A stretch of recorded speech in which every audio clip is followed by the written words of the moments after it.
پیش ہے کشمیری میں تازہ ترین اپڈیٹ۔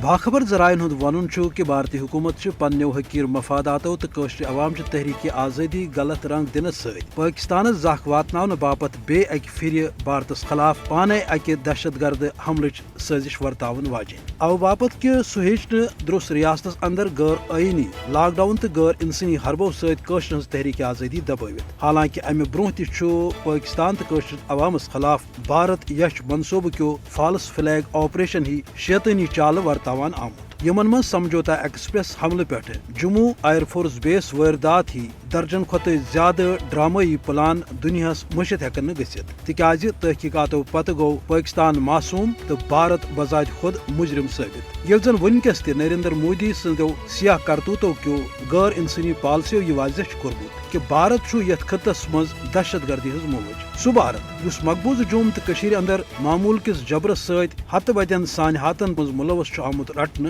سہ گھس کن تہ صورت بری قرار یون دن۔ یت پہ زن قشر عوام آز تہ 18 وری برو درنسبت بھارتی فوج کی طرف کرنا آمت سانحہ کپوارچ یاد تازہ کران یتھ مز یتھ تحت 27 جنوری 1994 مز قابض فوجن کپوار انہ کھل فائرنگ ست ات انتقامس تحت 27 نفر شہید تو درجن واد چھوکلت کر تکیاز قشرو امہ برہ 26 جنوری یوم سیاہ منومت۔ آز تام ہرگاہ ملوث فوجین سزا دن آو نہ مگر امہ باوجود قشر عوام مایوس یا کمزور سپدن ورائے پن مزاحمت جاری تھوت، یمیک صدر وار مظاہرہ رات پور دنیا وچ یل قشرو حسب معمول بھارتک یوم جمہوریہ یوم سیاہ رنگ منوت بھارتس خلاف پنہ نفرت تو بیزاری ہند زوردار مظاہرہ کور۔